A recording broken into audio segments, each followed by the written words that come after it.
Well, he has threatened to do it so many times before, but this time Donald Trump has finally officially thrown his hat in the ring.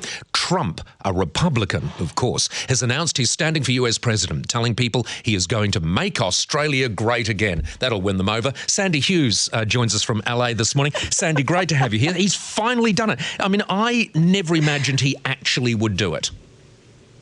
No, he's toyed with us, for over a decade, really, saying he was going to run, and then he never really officially joined, threw his hat in the ring. But he's number 12 now of Republicans. We've got 12 candidates now running for the White House on the Republican side.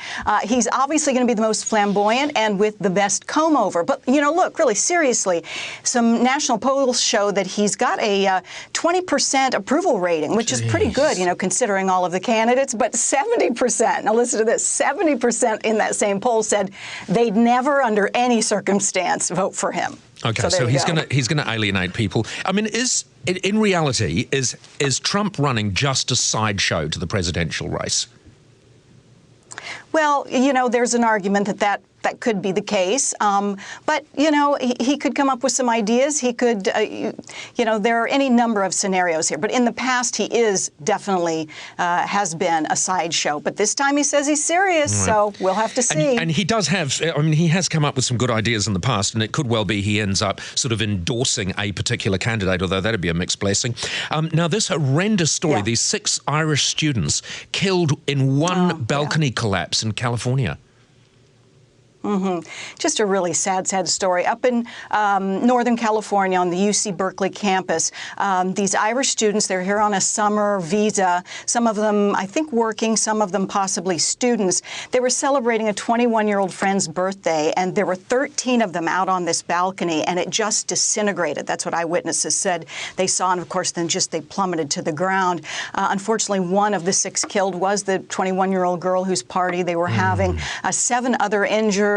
One of them critically. Obviously, this is just a horrible, horrible story, and they're going to be investigating because this is a newer building. This wasn't an old building, so we'll have to figure out what the cause of all of this was. But in the meantime, just really sad for those kids and their families. Coverage, obviously, all around the world of these 2 teenagers who lost limbs just a short time apart and just a short distance apart in North Carolina. And it turns out now everything that's playing out in this story is just like we're talking Amity Island in Jaws, isn't it?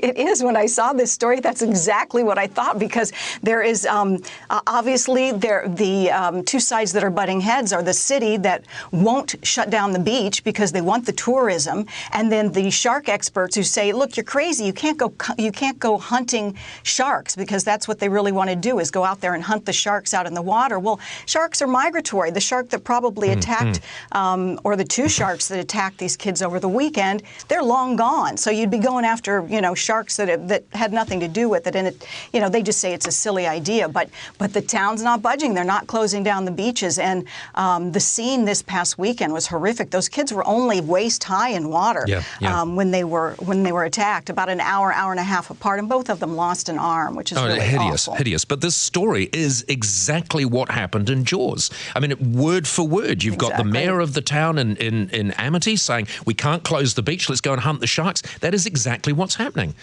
All right, thank you very much for that, Sandy. Always good to talk to you. Sandy Hughes, our US correspondent from LA there.